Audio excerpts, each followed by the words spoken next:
कबीर साहब जो है ना, कबीर साहब के जीवनी मुझे थोड़ा सा बताइए। देखो उस समय हम थे नहीं। तो कबीर साहब की जीवनी हमको क्या मालूम, सुना जाता है। हाँ तो वही सुनने वाला सुनाइए, जो सुने वही सुनाइए। सुना जाता है जी कि कबीर साहब फूलों की टोकरी में पाए गए। इसके ऊपर विचार होता है कि हो सकता है कि किसी का बच्चा बेहोश हो गया हो, उस माता ने उसको मुर्दा समझ करके फूलों की टोकरी में रख करके बांध दिया हो, ये अर्थ निकल सकता है ना। तो और फिर जो है थोड़ी समय पर उनको होश आ गया हो, कुलमुलाने लग गए हो, ये नीरू मामा गए हो तो उनको कुलमुला के बच्चा निकल उनको ले लिया, उनके बच्चा था भी नहीं, उन्होंने पालन पोषण कर लिया, ये भी हो सकता है। तो ये अच्छा ही सकारात्मक विचार ही सोचना चाहिए, ऐसा होना ही संभव है। तो मान लीजिए कि वो किसके पैदा हुए, उनके माता पिता कौन थे इसका पता नहीं, लोग अपने अपने अनुमान लगाते। तो बालक उनमें प्राप्त हुए उस तालाब से, लहर तालाब से, बस इतना ही उनका इतिहास है।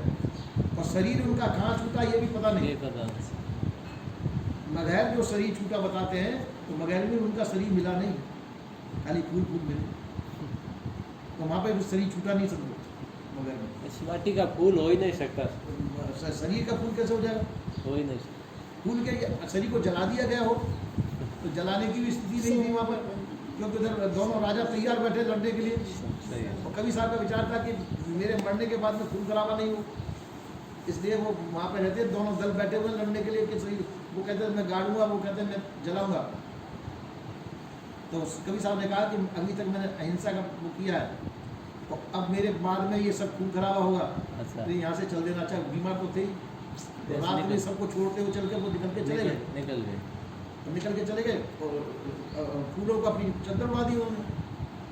कवि साहब कैसे देखा सबने, तो वहाँ फूल फूल मिले, फूलों को आधा आधा बांट दिया उन्होंने महजत बना दी, लहरतारा में दोनों की बनी हुई। अब कवि साहब तो निकल गए वहाँ पर, अब विचरण करते करते करते करते मथुरा की तरफ पहुँचे।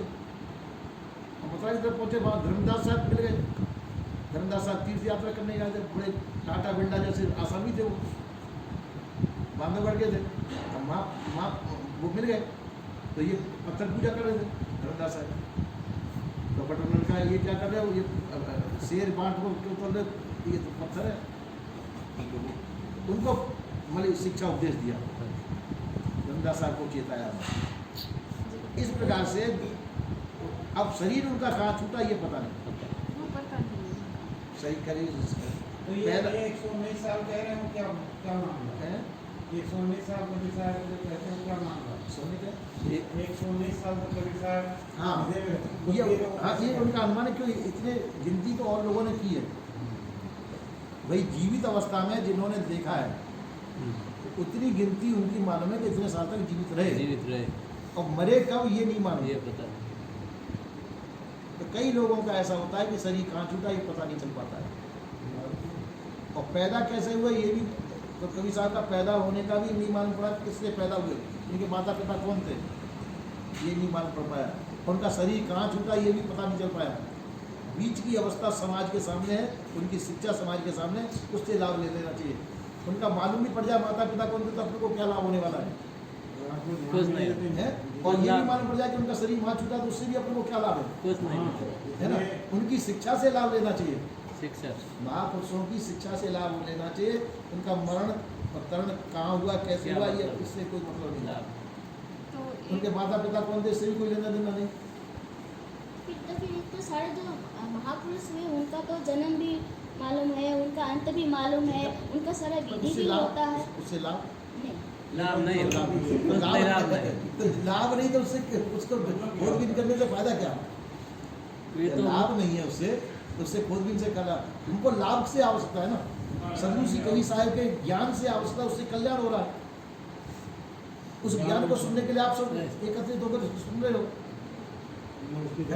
अब मैं भी उनके जन्म की और वो खोजता रहता, ये खोजबीन करता, वो ऐसे जन्म लिया, ऐसे मरे, ऐसे हुआ, वो मेरा, तो उससे आपका क्या लाभ था। मैं तुम्हारा ज्ञान का प्रकाश कर रहा हूँ, उस ज्ञान से तुम्हारा कल्याण होगा।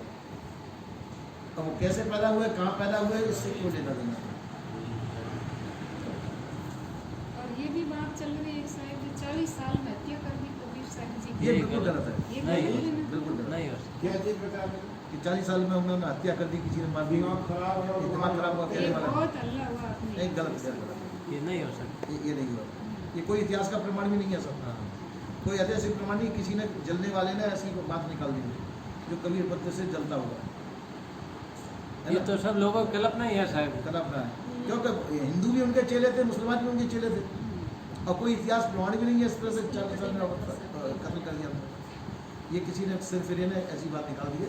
कबीर साहब के बारे में जितने भी लिखे हैं सब अनुमान लिखे हैं, कहाँ पैदा हुए, भाई ये सोच लो उनका ज्ञान पक्का है, ज्ञान से कब- कल्याण होगा। ज्ञान से, और ज्ञान हम धारण करेंगे तब होगा कल्याण होगा, उसका हम धारण करेंगे तब। ज्ञान मार्गदर्शक है, मार्गदर्शन है उसका ज्ञान का, उसके अनुसार यदि हम चलेंगे तो हमारा कल्याण होगा। और लोग कहते कबीर साहब के रामानंद गुरु जी उससे थे। कोई मतलब नहीं, रामानंद का सिद्धांत कभी साहब का सिद्धांत एक नहीं अलग होता। है। अगर वो गुरु शिष्य थे तो उनका सिद्धांत एक होना चाहिए, और और तुम्हारा सिद्धांत जैसे मैं कह रहा हूँ वैसा होगा तो ठीक है। ठीक। और ये तुम ही कहते पत्थर पीतल पूजने लग जाओ, जिसका मैं खंडन कर रहा हूँ, तो हमारा मार्ग का ग्रहण नहीं हुआ। बीजेक में साहिब जी ने कहा रामानंद राम रस माते कहाँ है कबीर हम कहीं गए था तो कोई भी शिष्य अपने गुरु के प्रति ऐसा नहीं कह सकता। नहीं कर सकते। जब ऐसा कह दिया तो वो गुरु शिष्य सिद्ध नहीं हुए। सही है, नहीं होता। इसलिए रामानंद जी कबीर साहब के शिष्य गुरु नहीं थे, नहीं तो सिद्धांत एक होना चाहिए उनका। रामानंद जी मूर्ति पूजा करने वाले, पत्थर पूजा करने वाले बोलते थे, और ये कहते पत्थर पूजा का खंडन करने वाले थे, तो गुरु शिष्य एक कहाँ से हुआ? इनके एक नहीं थे।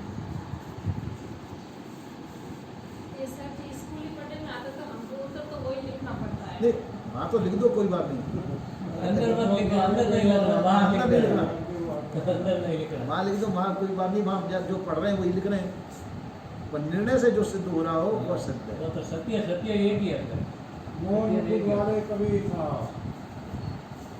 सिद्धांत का मतलब है जो अंतिम निर्णय, निर्णय अंतिम निर्णय जो सिद्ध हो, अंतिम निर्णय वो प्रमाणिक निर्णय जो हो वही सिद्धांत कहलाता है।